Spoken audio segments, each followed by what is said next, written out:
Our agenda is going to be run for a full hour and 30 minutes, and we'll have Dr. Ngozi Onyia speaking with us.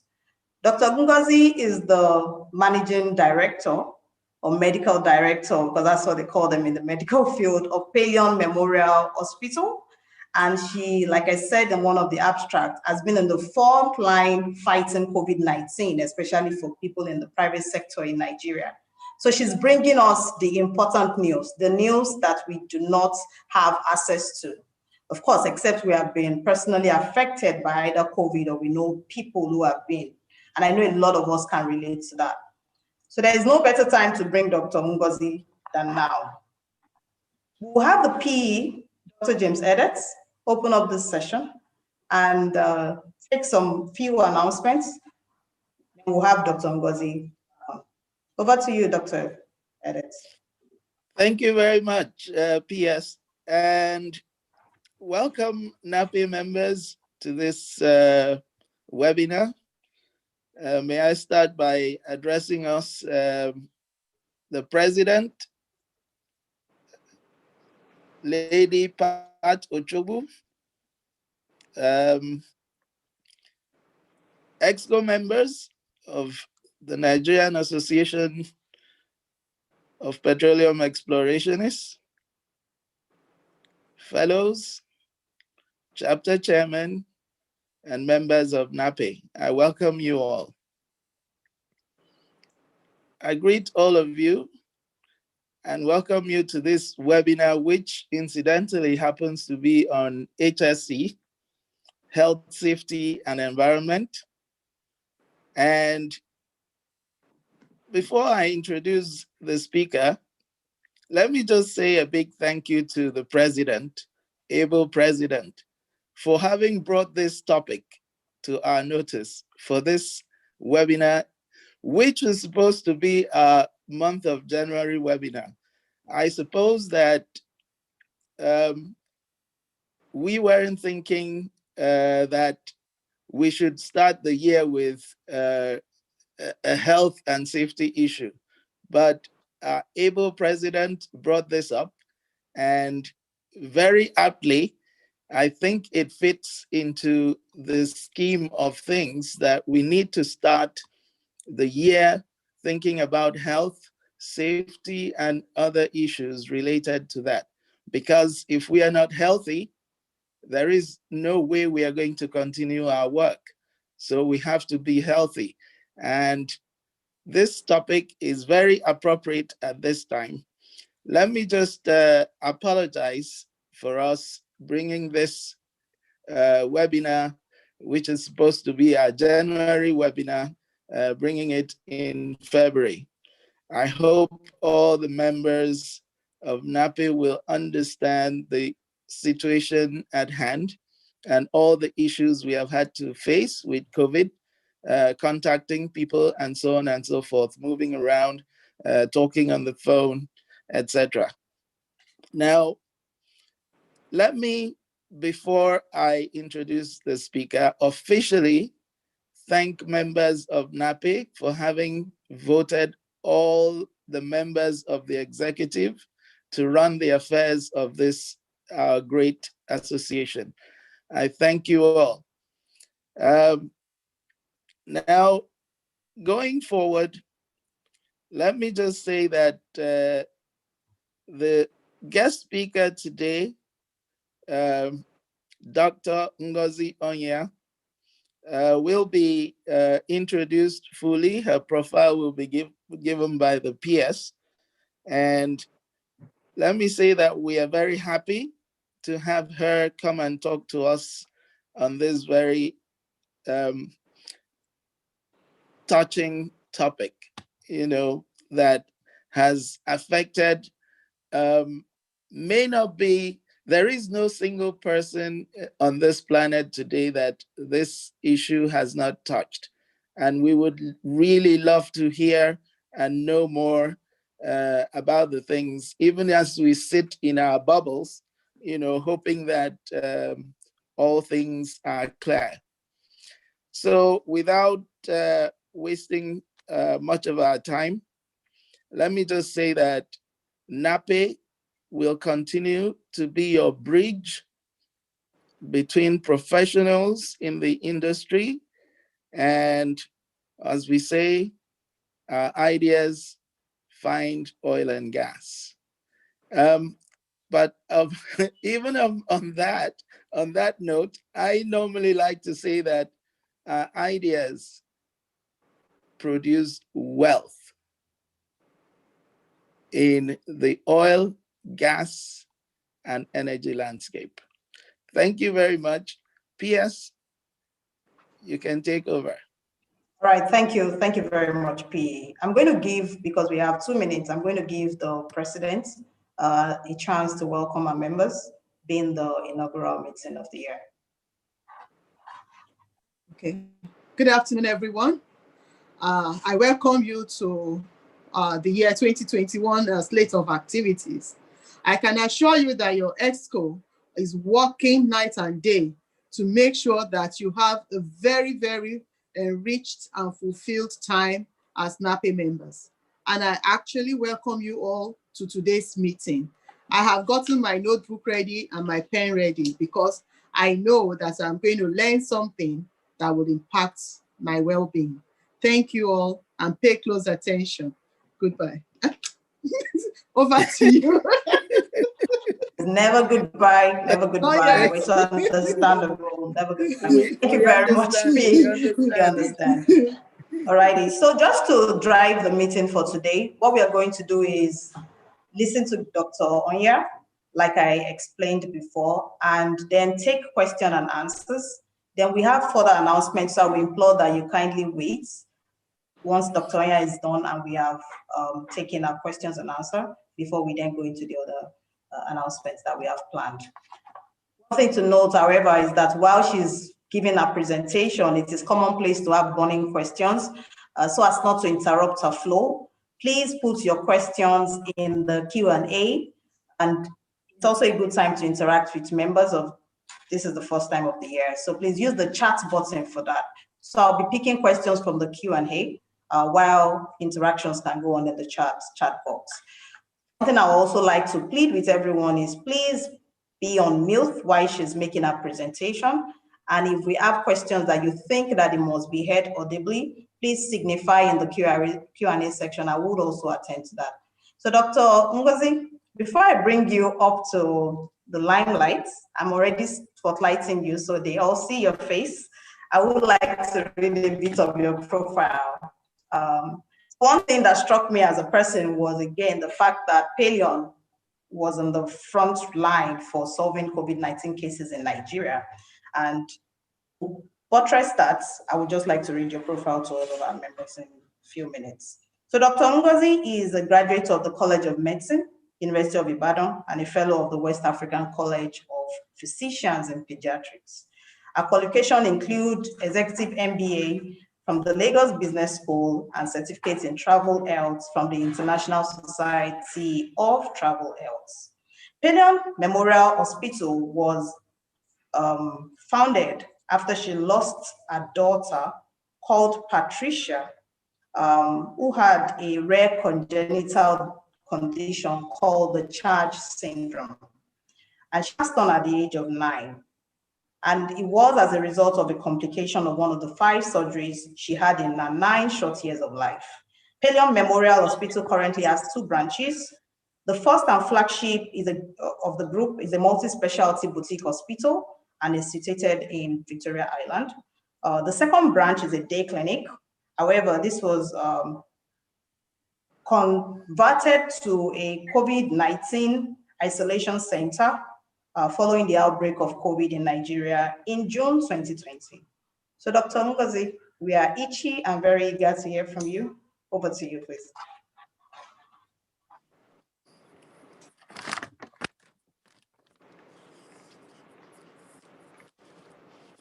You're still on mute. You're on mute, so you need to unmute first. Yes, thank you. Sorry. Good afternoon, I said, and thank you for having me on this program. And then I said, I'm trying to make your president happy to know that our 3rd branch is in Ukwani. We have a branch in Amai, Delta States, where we are in partnership with the Delta State Contributory Health Insurance Scheme, and we're running a comprehensive health center. So we will talk about that offline, President. So while I go on to share my screen.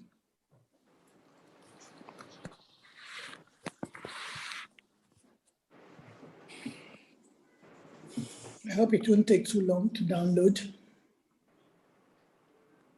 But while I'm sharing my screen, here it is.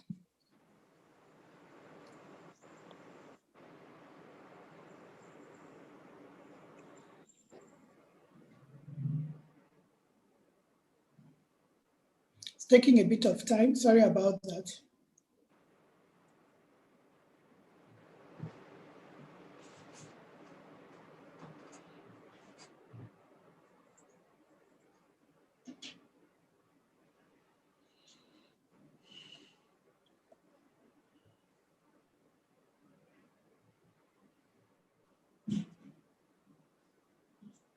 Almost done, almost done.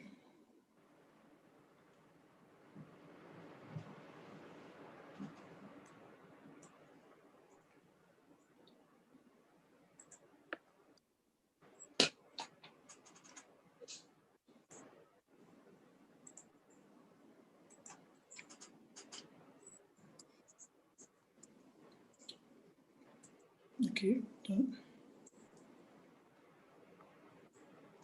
Okay, so now it's done. Thank you.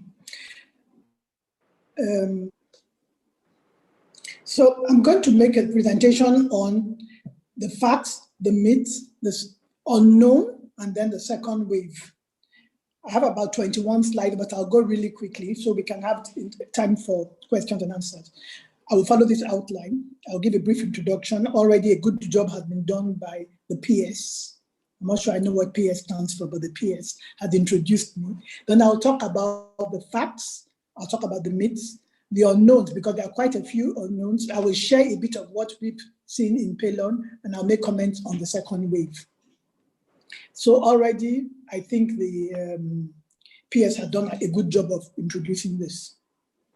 So the facts. So first, let's start by saying that COVID is caused by coronavirus, and that there are several coronaviruses, hundreds of coronaviruses.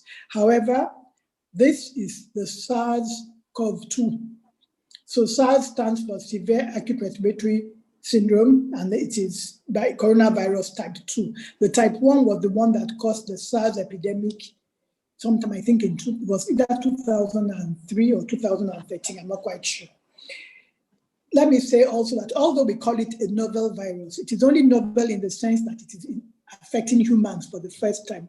It was already in existence in animals. Then it was transmitted from one animal to the humans, and then now it's being transmitted amongst humans. So it's a zoonotic infection, that's what it means, from animals to humans. Also, it's a fact that there are new variants. There's the South African variant, there's, I've heard about at least 2 other variants, but there's South African, I don't remember the second one, but okay. The UK variant, yeah, sorry, yeah, you're right, the UK variant and now the South African variant. These are the known ones. The truth is that viruses by nature mutate to survive.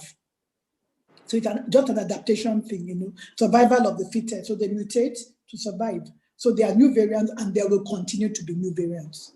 The first case we all know was identified in the Wuhan province of China on the 1st of December 2019, which is why it's called the COVID-19. The index case in Nigeria was an Italian visiting Nigeria on the 27th of February 2020. And then the World Health Organization declared it a global pandemic on the 11th of March 2020 because it had spread to every continent except Antarctica. And I'm sure we can all imagine nobody really wants to go to Antarctica. Let me say that in Pelon, we saw our own first case on the 24th of March, 2020, 24th of March. Okay. That was, of course, before we set up our treatment center, but her visit to the hospital is what led to the birth of the treatment center. Unfortunately, we lost her. This virus has attracted unparalleled media attention. And I think this, more than anything else, has been responsible for all the challenges we've had with COVID. Too much media attention, uncontrolled media attention.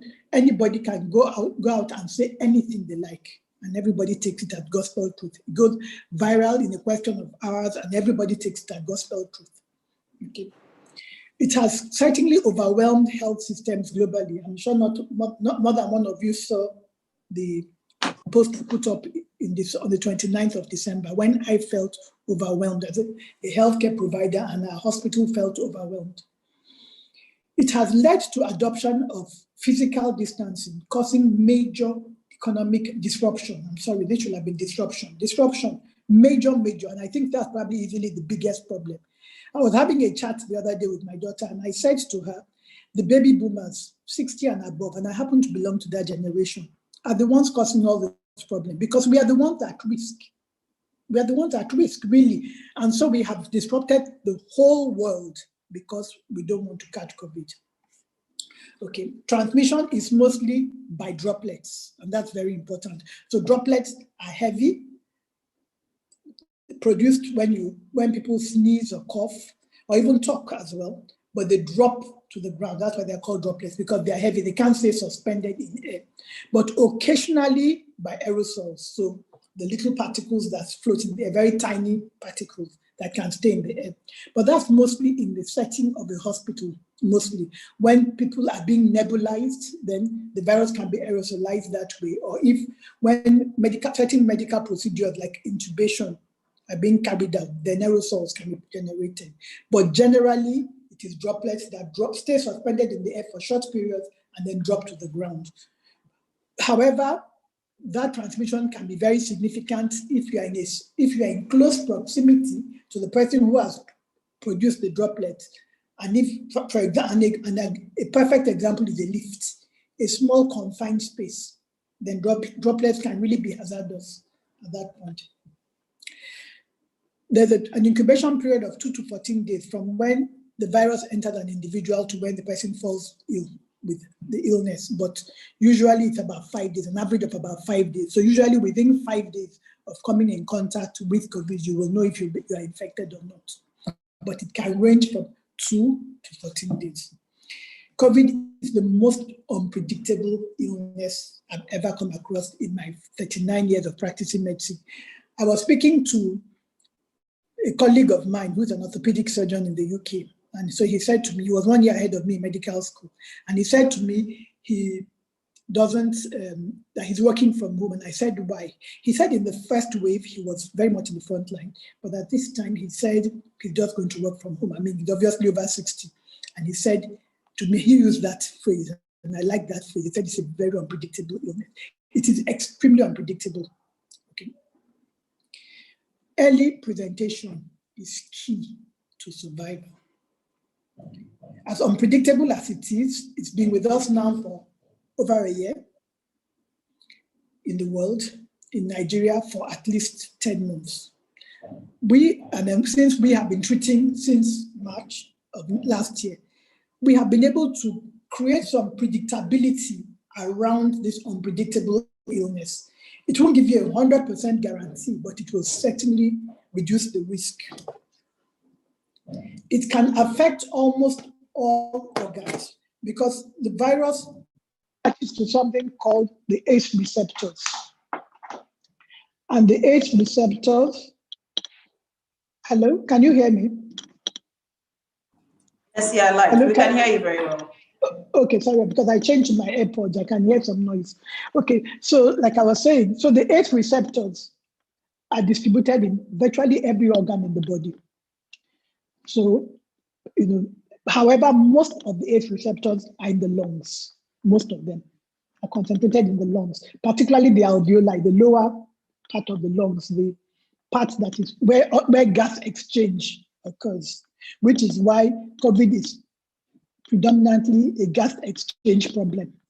Or let me say serious COVID is predominantly a gas exchange problem. However, you have ACE receptors in the gut, you have in the brain, you have in the kidneys, you have in the liver, you have even in the skin, so you have in virtually every organ in the body. But like I said, predominantly in the alveoli of the lungs, which is the area of the lungs where the gas exchange occurs.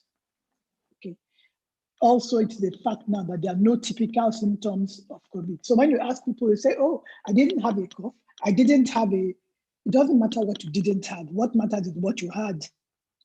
You know, by the time people, and then a lot of people will say to me that, oh, I have a pulse oximeter at home. My oxygen is okay. If you're checking for a pulse oximeter before you decide you have COVID, it means you're waiting to be seriously to critically ill before you know you have COVID.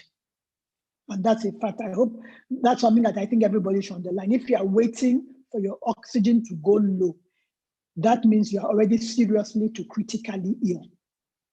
Therefore, it does not matter what you don't have. What matters is what you have. Remember I said the ACE receptors are everywhere. In the brain, it will give you a headache. In the upper respiratory tract, it will give you a cough and maybe a running nose. In the gastrointestinal tract, it will give you vomiting, it will give you nausea, it can give you diarrhea. It can give just fatigue, which is almost, it can give joint pains because it's all the ACE receptors are also in the marrow, they're in the bone marrow, and also in the vessels. Okay. So serious to critical illness, always, and I say always as many times as I can, a consequence of late presentation. People who present in the first phase tend to do very well. I'm sorry, that's I should have said before now that it comes in 3 phases, as you can see. There's the viremic phase, and that's the early phase. And that is the first 7 days, 7 to 10 days, okay?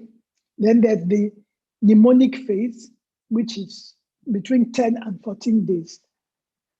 And then there's the severe phase, which usually will be from the 2nd week.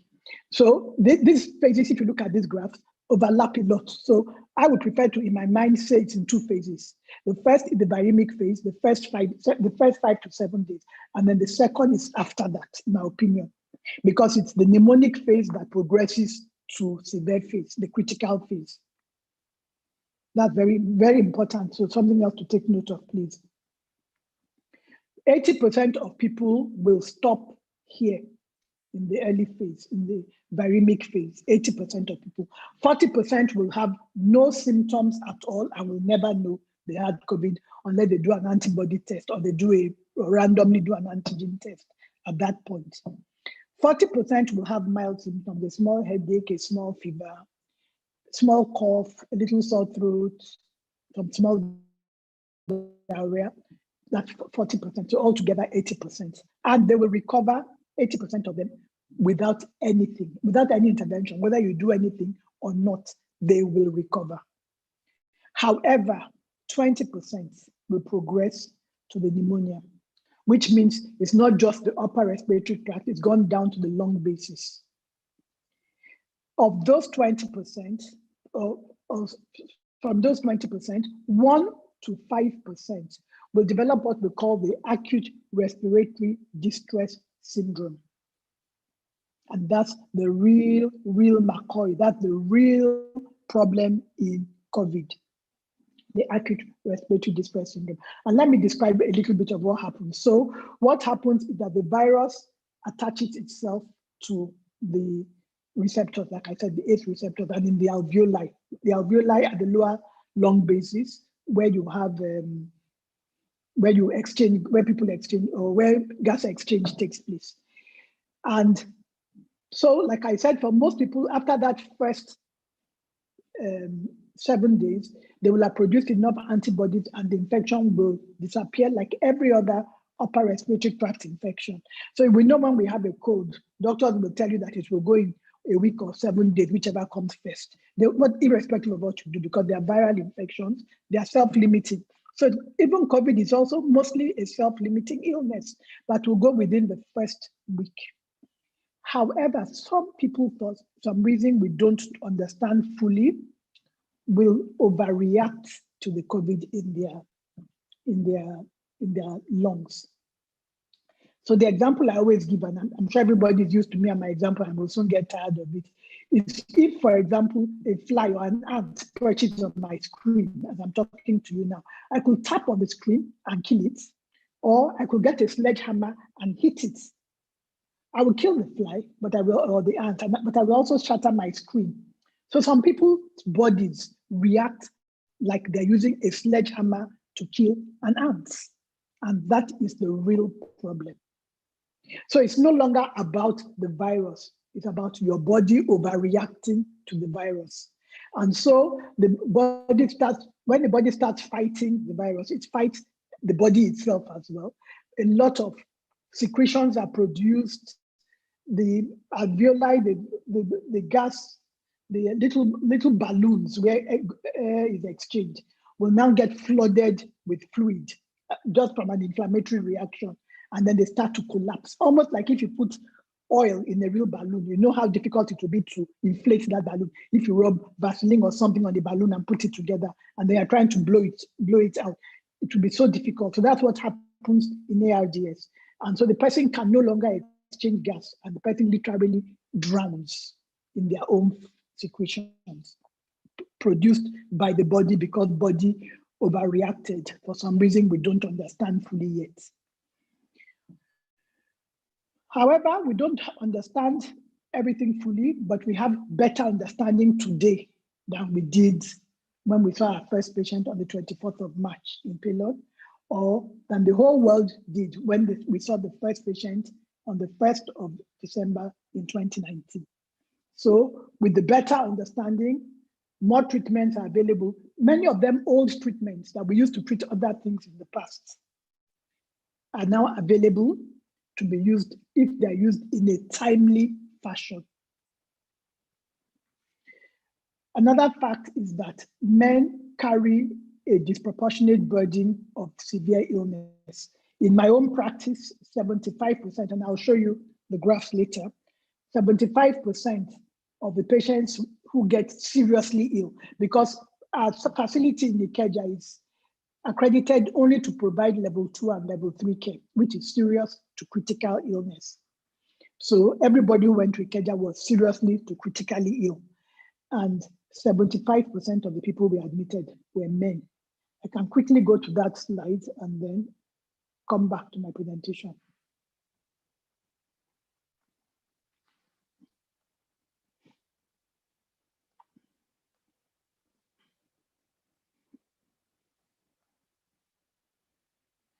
Okay, so I have one by gender. So we can see that in the first wave, we only had less than about 40 women, 40 men. We only had about less than 20 women. I think we had less than 20 women anyway. So the gray box is for the women and the red for men. And in the second wave, the same thing too. So you can see that men carry a disproportionate burden of this illness. We don't really know the reason why. It's not impossible that it might have to do with the fact that the X gene might be protective in this case, okay? Also that several vaccines have been developed and there are many more in the pipeline. And the reason why vaccines have been developed so rapidly is because of new biotechnology. It's the reason why in 1970, when I resumed as a first year student, secondary school student in Lagos, I had to travel nearly 8 to 10 hours from Asaba to come to Lagos. It's the reason why, but today, if I want to travel from Asaba to Lagos, it will take me all of 45 minutes by air. It's the same reason, the exact same reason why we have been able to develop vaccines much more rapidly than we had in the past. And of course, yes, there's a question, and I'm going to the myths now, of how come we don't have a vaccine for HIV yet? HIV is not a white man's disease, it's a black man's disease, an African disease. Let African scientists work on it and they will find it. This is something that threatens the Western world and the way they live. And so very quickly, they threw everything into it. HIV, not so much, so it's not really any of their business. These countries that make up only 14% of the world are the ones who discover the vaccines, produce the vaccines. Thank God for India, though. And they have bought up all the vaccines. So whilst we are waiting and looking to the Western world, they don't have enough for their people. That's a fact. We need to focus a little more, I think, on countries like ours, for example, India. Another fact is that the most effective way of staying free of COVID is physical distancing, covering your face, washing your hands, avoiding crowds. Very important. When you see a large group of people standing together, please stay away. And that physical distancing is so important. I've been in the forefront of fighting coronavirus in Lagos since March of last year. I haven't caught coronavirus yet. Yet, I mean, of course, as a good Christian, I give all the credit to God. I have observed those things I listed there. Am I saying I will never catch COVID? I don't know. I hope not. But the truth is, I have observed physical distancing, wearing a mask. I make sure, and not only do I wear a mask, I make sure people around me wear a mask or I leave. So I used to stay in an apartment building that had a lift, and with a lot of young people, 1,004 to be precise, and they will come into the lift without their masks. If I'm already in the lift, I will ask them respectfully to please wait out there. If they refuse, I jump out and I let them go down the dome. And then I will go down or walk down the stairs, despite the fact that I have a tricky knee or a dodgy knee. So what we have found also for death and for severe illness, obesity and age are the greatest risk factors for severe illness. So if I were to analyze my data, virtually everybody, I'm sure, but let me say at least 95% of our admission, and I will analyze the data after this. 95% of our admission will have body mass index over 35. Okay. In our first wave, the median age for admission. So in the second wave, we're having younger people coming on admission. In the first wave, the median age for admission was 66. In the second wave, it came down to 54. It is also a fact that children suffer from very mild diseases. Of the almost 2,000 patients we've seen, not admitted, we've only admitted 176. We've seen about 2,000, a little bit like 1,800 in both locations. I've only had cause to treat 2 children who were ill. Other children, you may give them something because the parents don't feel comfortable that they're positive and we didn't treat them. But 2 children worried me, they were ill, 7 and 10. But I'll tell you something, they both had in common, they were also overweight. Okay. COVID has an expiry date of about 2 weeks. So that's a very important point. So people are always asking, when are we going to repeat the tests? We no longer recommend repeating tests because for many reasons. The first is we don't have enough capacity to keep testing. I mean, there are many more people who require the tests for diagnosis. That's number one. But also very important is the fact that we have some people who we call long haulers, people who, for some reason, continue to test positive, sometimes for months. They test positive for months by PCR, which is an overly sensitive test. However, they are no longer infected, neither are they infectious. So it's like there's still, assuming the virus is an ant, again, me and my ant analogies, the ant is a very good creature to learn a lot of things from, but using the ant analogy, if the virus is a whole ant, maybe just a leg is still left. And then you do the PCR will pick up that leg and amplify it, because genetic amplification, amplify it and give you the impression that the whole ant. But we know that within 2 weeks of infection, the ant is dead and it's no longer dangerous to either the person who has it or the person who they live with or they come in contact with. So the question would be, why do some people stay in hospital for 1 month? Some people stay for 6 months. They are no longer suffering from COVID. They are suffering from the after effect of COVID on their body. So COVID was there for maximum 2 weeks, but their bodies went crazy, overreacted, and therefore they were ill. And yes, reinfection is possible.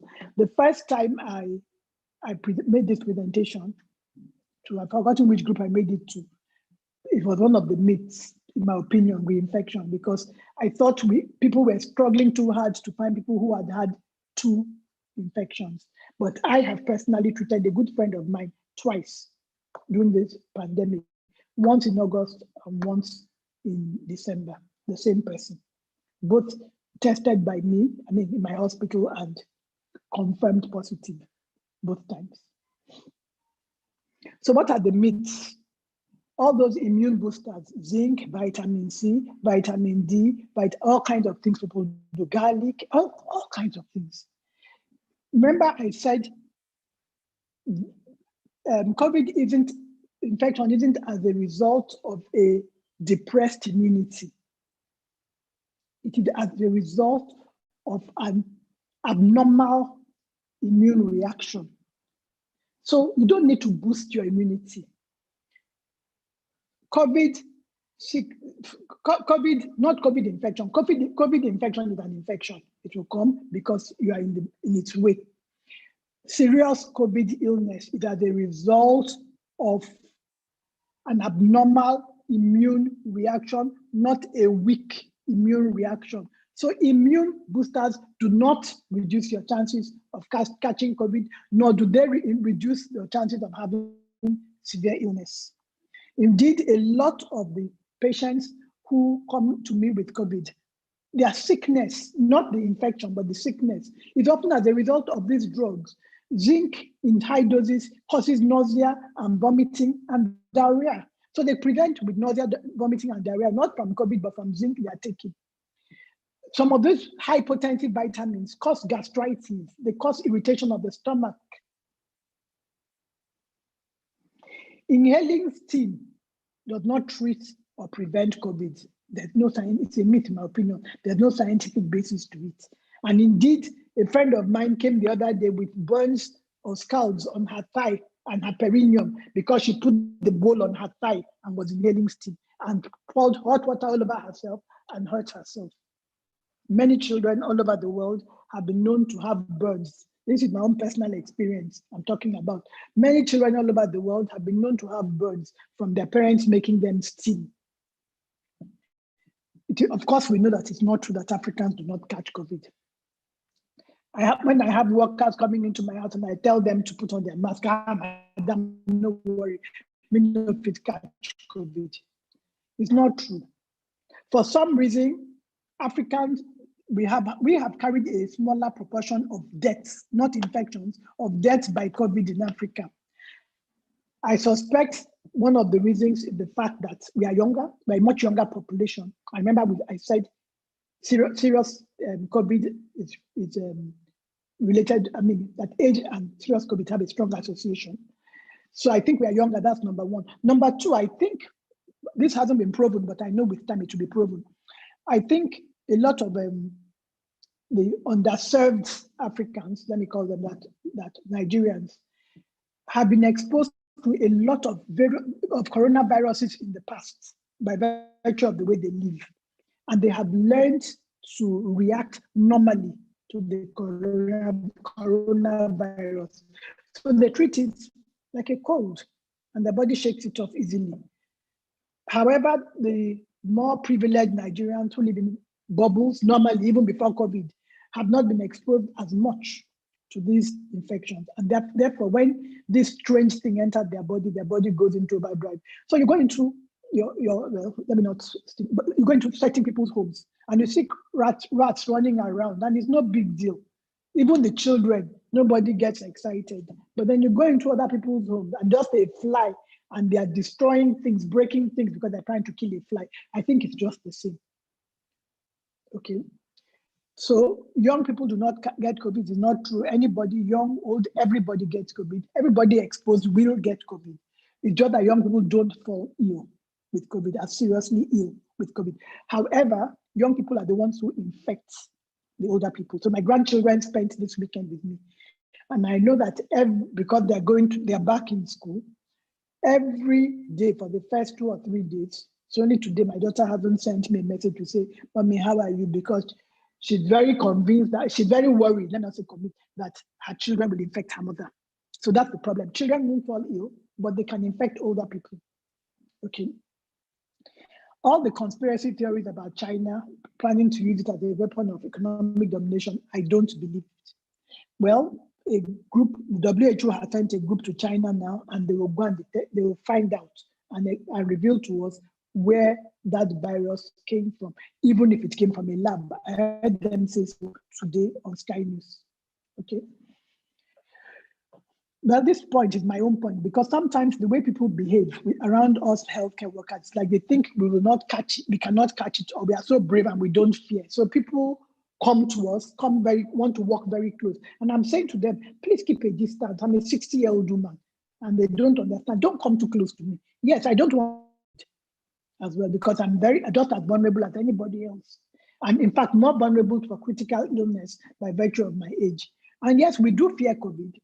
We just do what we have to despite our fears. We do what we have to despite our fears. Just like soldiers fear war. No soldier really wants to go to war, except maybe a few abnormal ones. But if there's a war, they have to go. It's what they signed up for. It is also not true that COVID does not thrive in hot weather.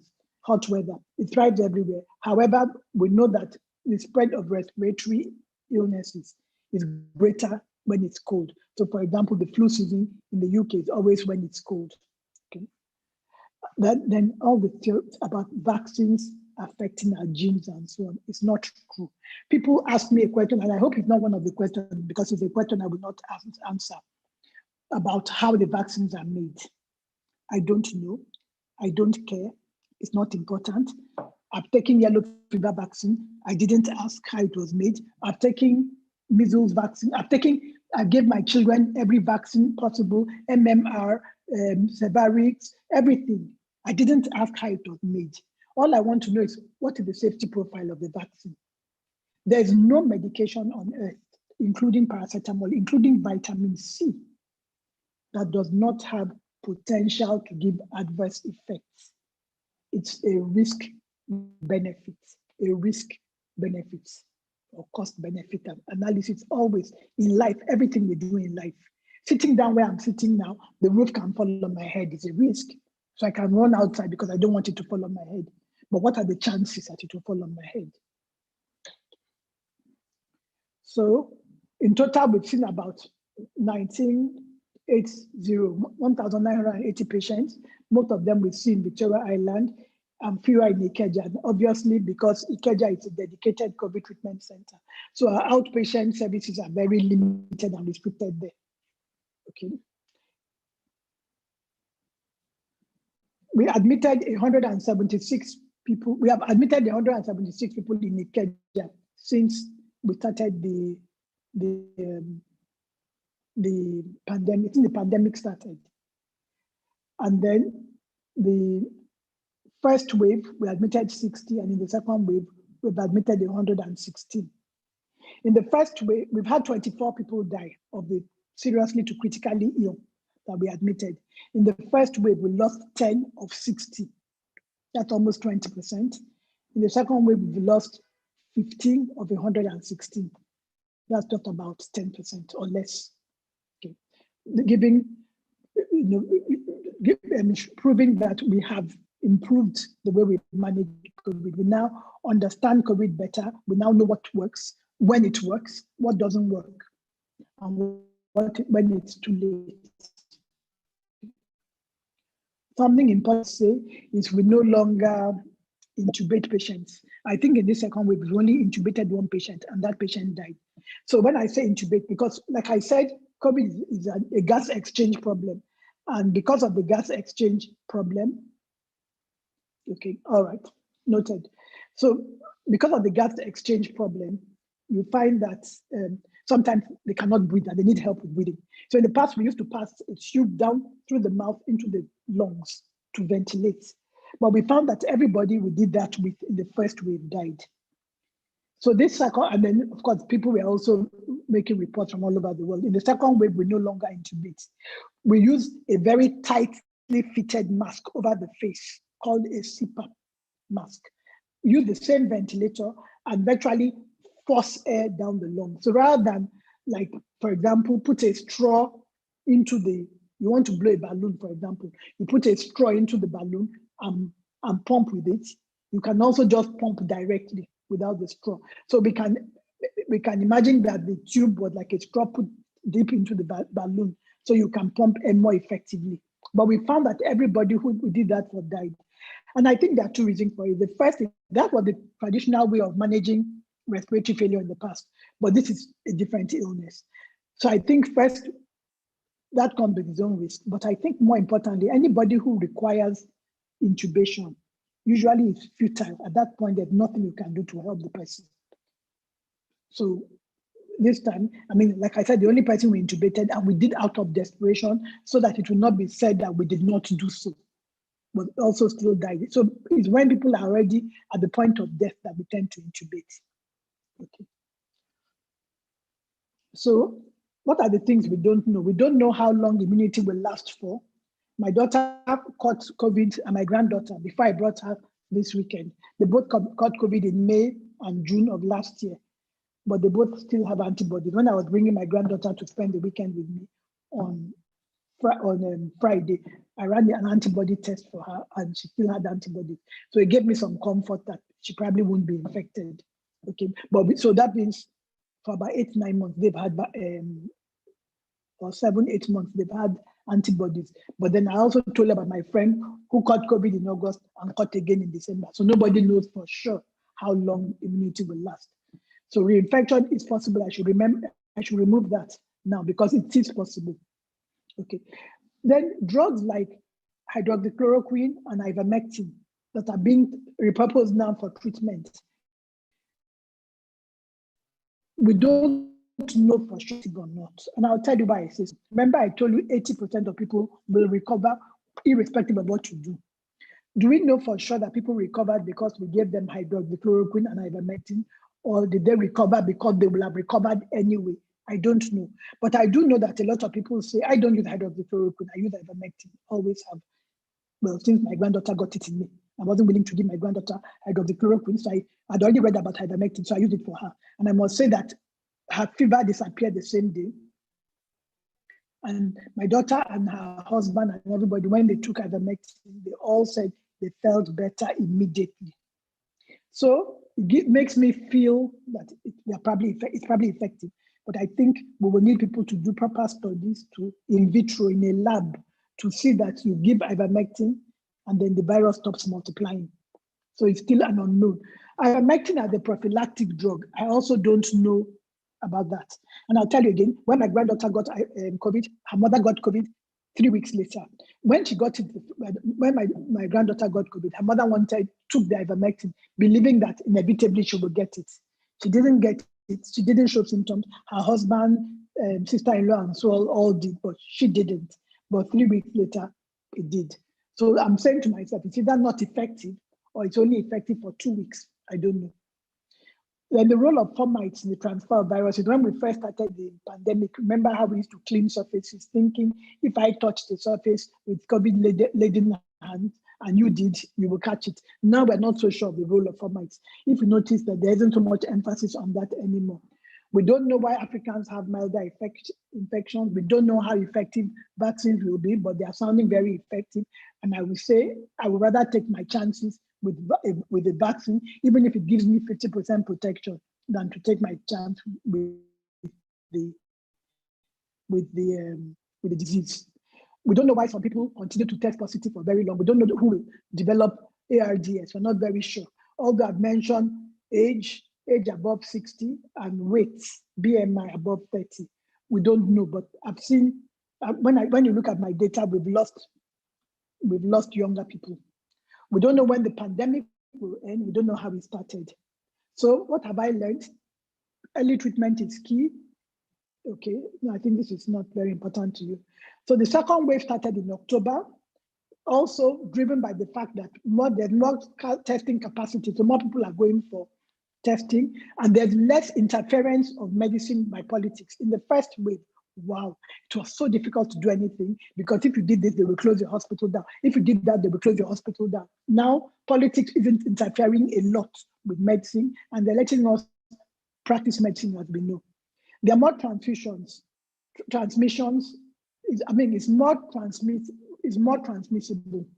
So, for example, we admitted 60 in the first wave and almost 120 in the second wave. We have fewer deaths, 17% versus 9%.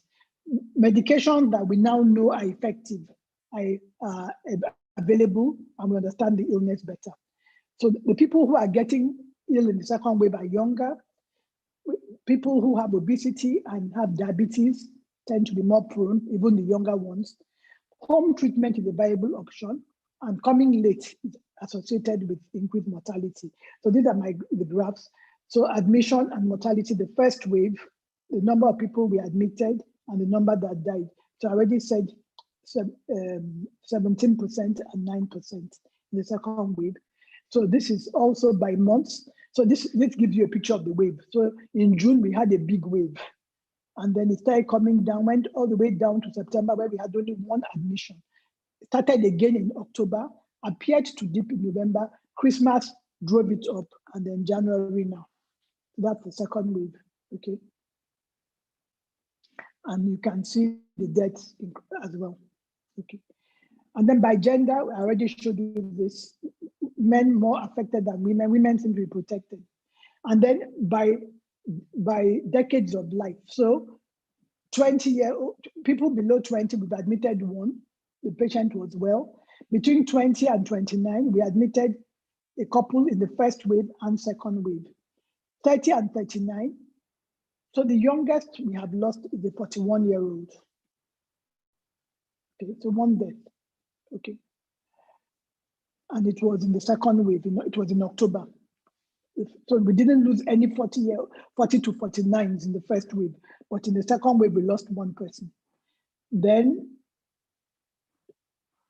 50 to 59, you can see in the first wave, we lost quite a few. In the second wave, not so many.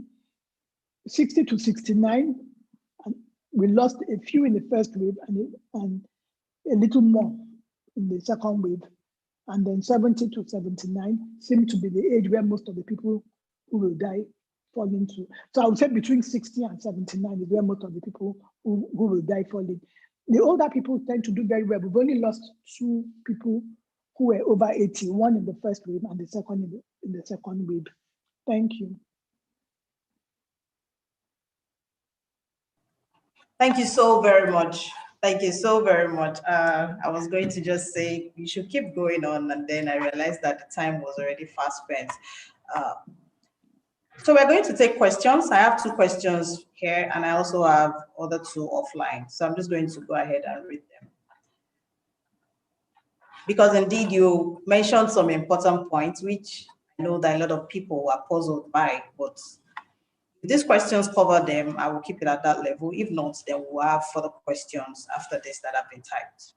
The first question is around a member who has a 2 years, 4-month-old whom the father wants to start school.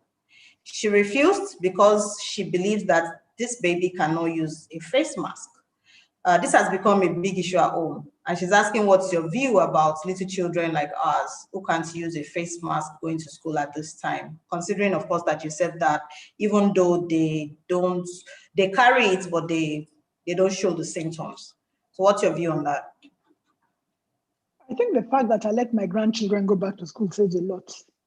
You know, like I said before, if my grandchildren go to school, don't go to school, we're protecting the grandparents on either side. Luckily, they still have 4 grandparents on either side.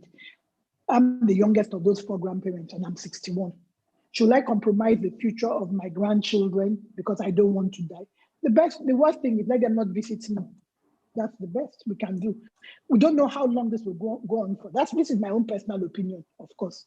We don't know how long this will go on for. So maybe it doesn't matter that my grandchildren are 1.5 and 4.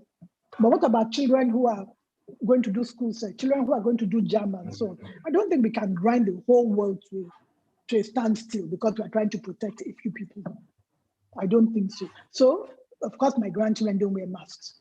I think maybe my 4-year-old wears the mask, but I'm sure he puts it on his chin all the time. You know, the truth is, if your children go to school, let them not visit their grandparents. And I hope neither of you is obese or whatever. But My opinion, let them go back to school. Let us go back to life as much as possible. Let schools try and maintain any protocols they can to keep children as safe as they possibly can. That's what. And if they do fall ill or show any symptom, treat them early. Right, indeed. Thank you very much. I have a few recap for some of the statements that you mentioned, but I would ask one before I take the other questions on the Q&A. In the light of the second wave, one of the things that we have been told is that by the Lagos State government is actually to treat any and every malarial symptoms as COVID.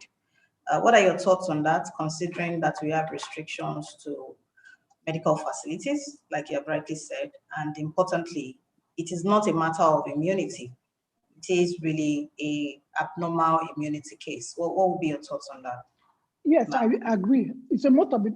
I'm happy you brought this question up because the truth is, any malaria now is COVID until proven otherwise. If people can treat as COVID, particularly people who have highlighted as being at risk, if they can treat as COVID at the beginning of this malaria, most people who get critically ill and die will have treated malaria 2 weeks before, then repeated the treatment of malaria and used a third drug, and then treated typhoid before finally they start desaturating and they realize it's COVID. So if that first time they were treating malaria, the truth is 90% of the labs in Nigeria, in Lagos and in Nigeria, if you go there to do a malaria parasite test, they will tell you you're positive. It's just a standard. And I know my time is almost fast spent, but I want to tell this story very quickly. I used to work for Nigerian breweries as the medical advisor, and we had expatriates. So one expatriate who was a well-adjusted expatriate told me he thought he had malaria. I did a test, it was positive. I gave him Malarone at the time. This was 2003. Malarone was brand new then. And 3 days later, he felt better. And then just being an ethical, as I usually am, I took another blood sample just to check that it was clear. But it still came back positive. So I was confused. So I went to the lab and I said I wanted to see the slide under the microscope myself. And the lab scientist said he had discarded it. Cut a long story short, I went back, took another blood sample, and told him to prepare a slide so I can look at it. And after one eye, he confessed to me that he didn't look the first time. That since in the form I had written query malaria, he wrote plus. And that's a standard practice in Nigeria. So the fact that they told you, the one lady who I said, the first lady who came to us who died, she had gone to a very nice highbrow hospital in Ikoyi where they had treated her for malaria. Meanwhile, the poor lady had COVID. So by the time she came to me toward the end of the second week, it was too late. She had been ill for 13 days before she came to us. And then it was too late. She had already had acute respiratory distress syndrome and she died.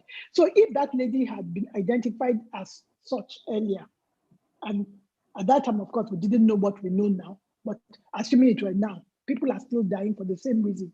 So yes, I agree with Lagos State government. And Lagos State government does have some kind of home care, which is free, and for those who can afford it, and I believe most people on this your group can afford it.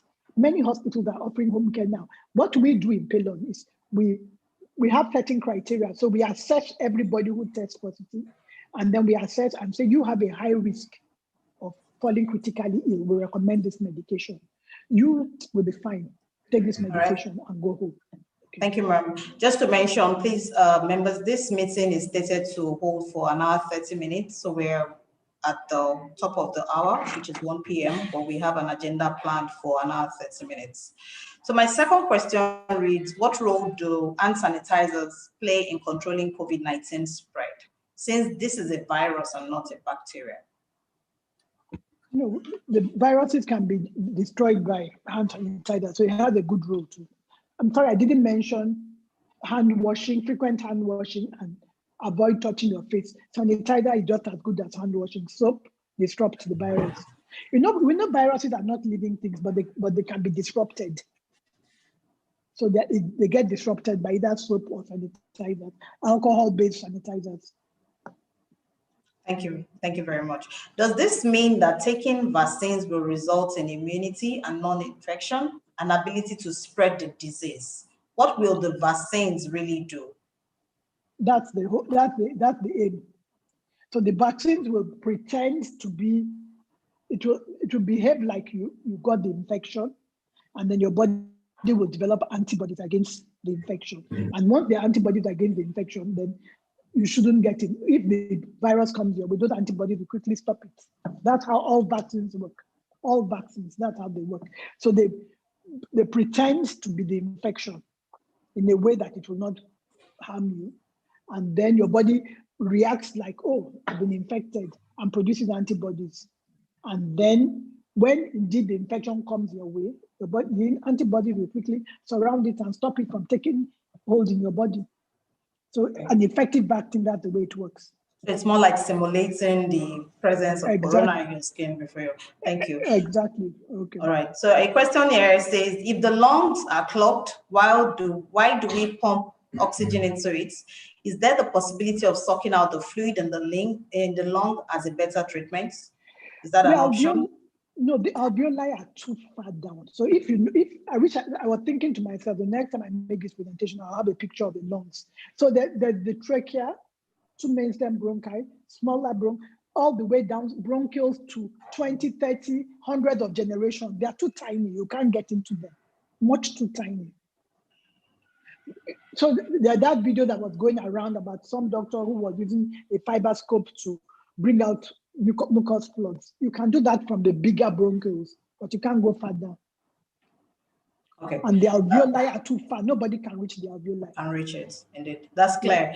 My final question for today, since we still have other items on the agenda, is around when you mentioned that there's no need to test the second time for someone who tested positive the first time. Do you want to just do a short recap on that? Okay, so the CDC gave the guideline in June of last year, when they realized that, like I said first, that,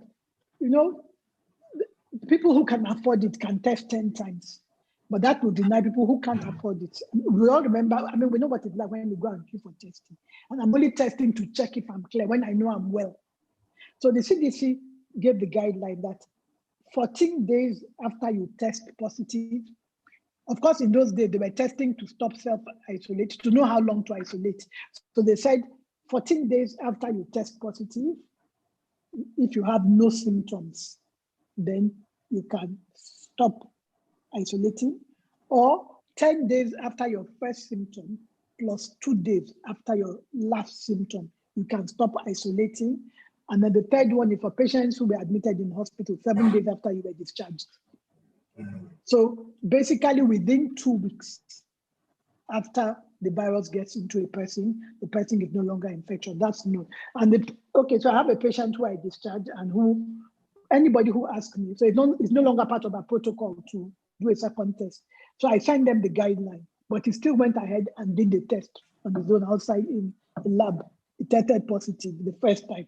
He done a second one, he still tested positive. And then he sends it to me and says, what do? I said, I don't know what you should do because I told you not to do this test. So you did the test, decide by yourself what you want to do. You see, when you get a positive test, first of all, it creates anxiety. It also makes people, if they know you are still positive, start wanting to avoid you. Still avoid you until you test negative, which might take, like I said, 3 months because of long haulers. If you do a PCR, there's nobody who will continue to test positive for longer than 2 weeks if you do the rapid test, so if I were to give an example, the rapid test is like it will only pick up a whole ant. That within 2 weeks will be negative.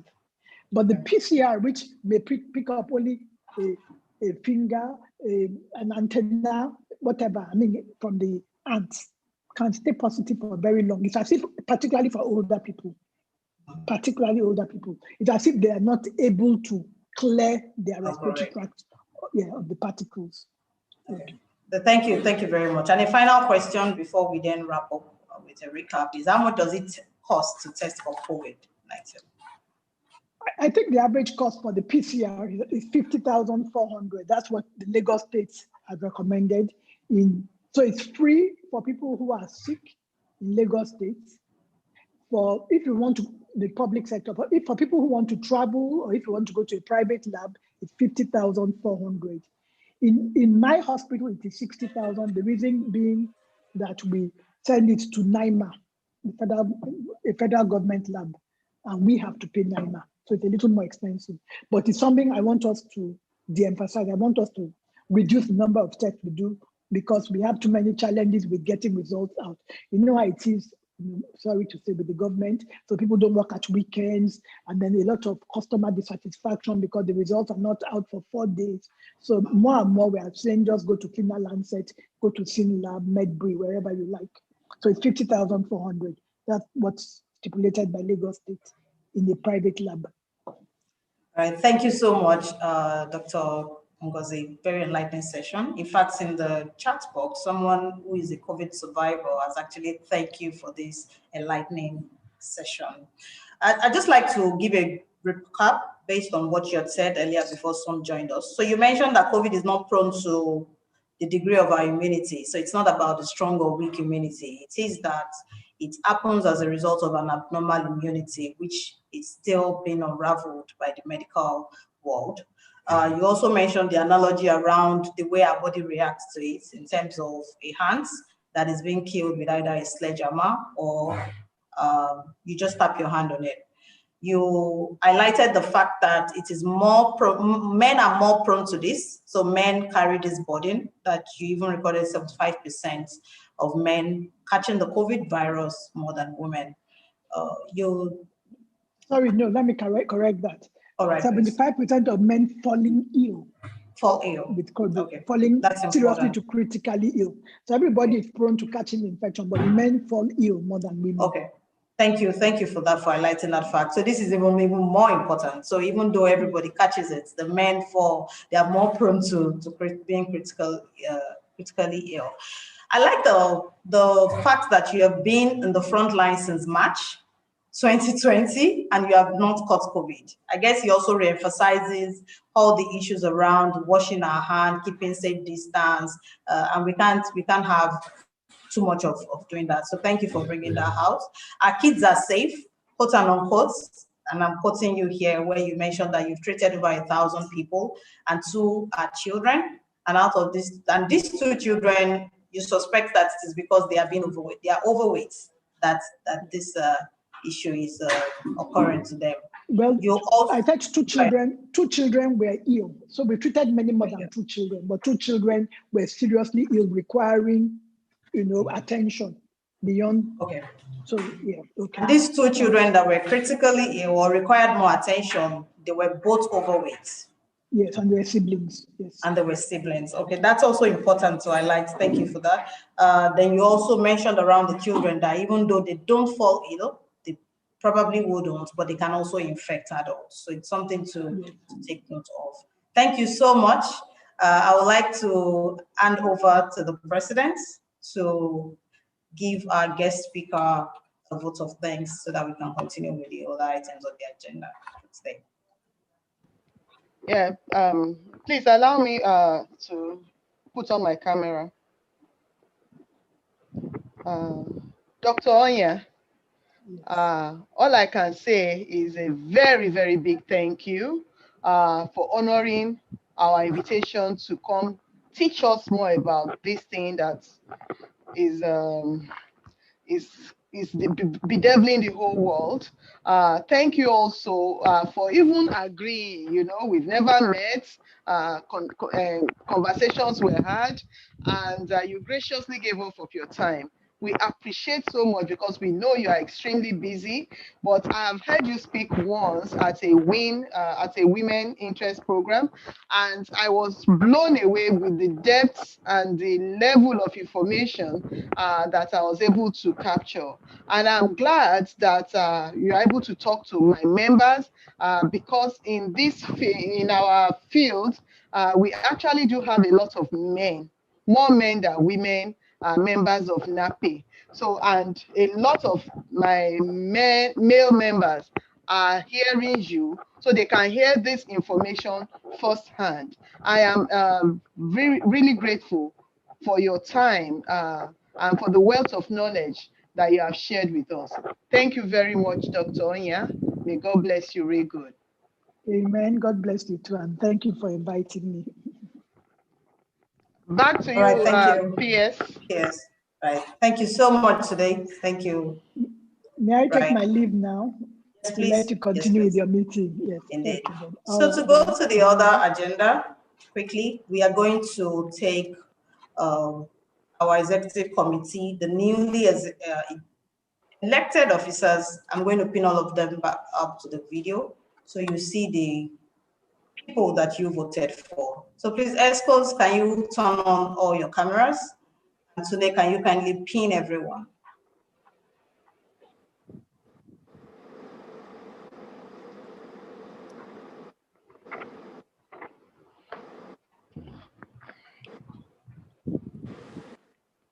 Turn on your videos. Your video.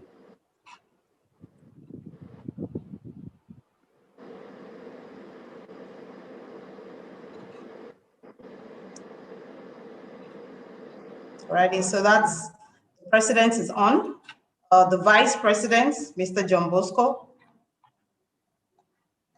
Kindly turn on your video. EIC, General Secretary, the president-elect, and I'm calling this in no particular order. The editor-in-chief, the UAPC, all chapter coordinators, the treasurer, the financial secretary,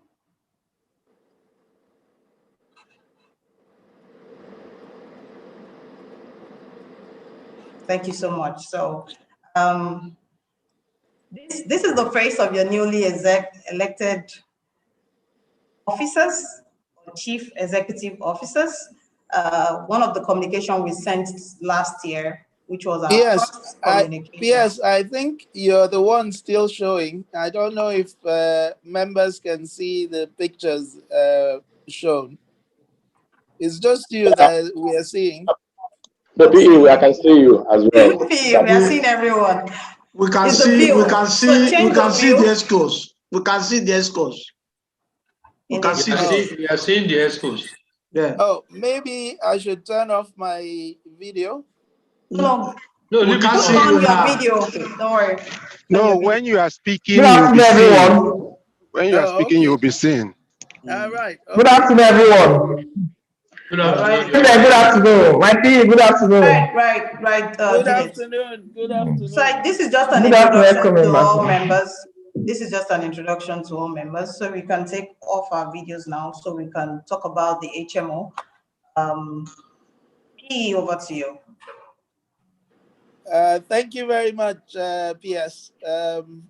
I forgot to mention that the guest speaker actually asked us what is the meaning of PS. Should have remembered to tell her that it's the publicity secretary. Anyway, thank you very much, PS. Now, I understand that there is usually a lot of questions asked. What is NAPE really doing for members, and what do members stand to gain? And this has always been a problem because most people, most members don't pay their dues because they think that they are not gaining anything from NAPE. Well, let me tell members out there that today there is the HMO, that's the health medical Scheme? a healthcare and medical facility that NAPE is rolling out and has always rolled out for members. And we know that today that this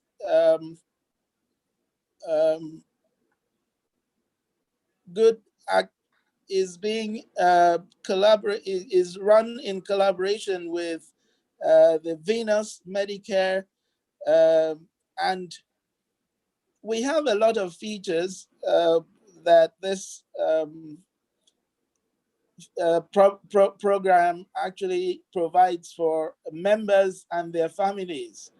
And you get first-class prepaid medical coverage, and this runs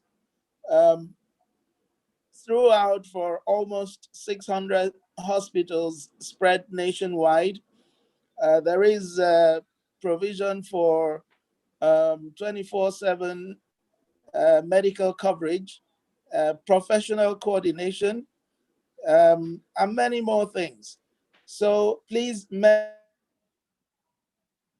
take advantage of this particular program, and it is part of what NAPE is able to provide for its members. So, and may I add, and your families too. And there is limitless overall financial cover to this. So please contact the Secretariat and get all the details that you want. I think there are flyers going around and from the Secretariat and get all the information that you require. Thank you. All right, thank you. Thank you very much, P. I also moved a bit ahead of you. I wanted you to talk on the next NAPE webinar that we'll be having next week to give an highlight for what we'll be expecting before we send the communication out. I have that on the screen as well. Okay, all right. Okay, so basically this presentation for today on the COVID-19 issue should have been our January presentation. But because we've taken it in February, this early, we have also had lined up for February a very interesting policy advocacy that we want to see through. And the aim of this is for us to have people talk to us on the petroleum industry bill. And we have very erudite people from the industry who will be talking to us on the 10th of this month, which is next week, Wednesday. So please don't miss this opportunity. We will have people like the MD, First ENP, Adeyemi Barrow. We will have Adegbite Adeniji, who happens to be the former legal advisor to the Petroleum State Minister of State for Petroleum, Kachiku. And then we will have the MD of the OPTS, who will come with the upstream position, while Mr. Barrow, Adeyemi Barrow, will come with the IPPG view, that is the Independent Petroleum Producers Group. Of course, we will have our erudite Austin Olorunshola, who will be the chairman on the occasion. So please remember to keep this date, February 10th, and come and listen and interact and share your views on the petroleum industry bill. Thank you. Thank you very much. Thank you very much, P. So we will be giving you some time back. We have come to the end of today's business health, technical health, depending on the way you want to look at it. But we have realized that health is even more important than business in itself. And that's why we're kicking off the year with health. So we'd like to implore our members that you kindly please pay your membership due. It's actually valid till, for each year, it is valid till January 31st. And we've started the new month already, which is February. As a show of faith, or maybe goodwill, we have decided to put a bit of extension to this, because what we are doing differently as an executive is that we'll be taking stricter measures around not paying members, because we are all for value and we are bringing value to you. So putting that out here is to implore that we please tell either our member organizations or personally that we kindly pay up our NAPE dues. So on that note, I would like to say a very big thank you to everyone who joined us today.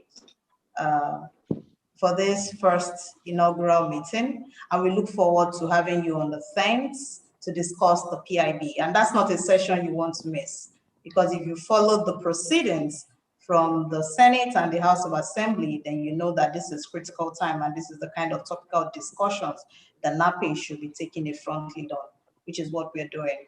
So see you, and PE over to you to close this session, or the president. Just before we go, I was looking through the list of attendees, and I actually want to acknowledge the presence of our founding members. I saw Mr. Akomeni Oteri, that's NAPE 001. He attended this webinar. Thank you, sir, for honoring us with your presence. I saw Ogbueshi Benosuno on this portal. I want to thank you very much, sir, for attending. And for the people I didn't notice, we value every one of our members, and we hope that in our future webinars, we will all participate, because we want to keep on adding value, both as in the geoscience space and in any other sphere of life. Thank you. Over to you, PE.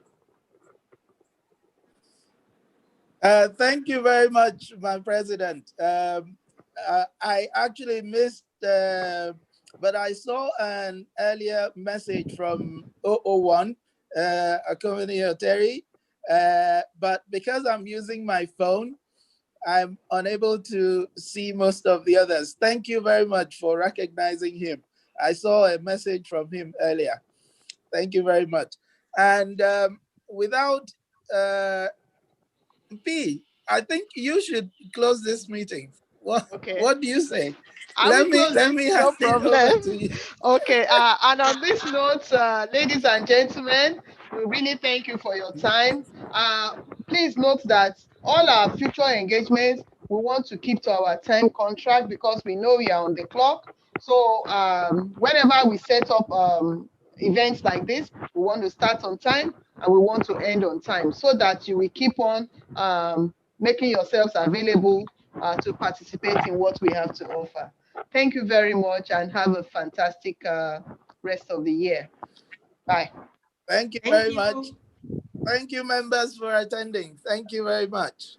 Thank you, and bye. Yeah, bye. Thank you for running this. Thank you. All right, thank you, P.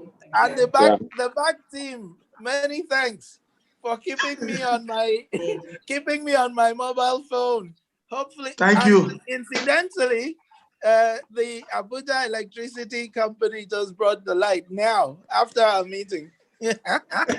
Strange people.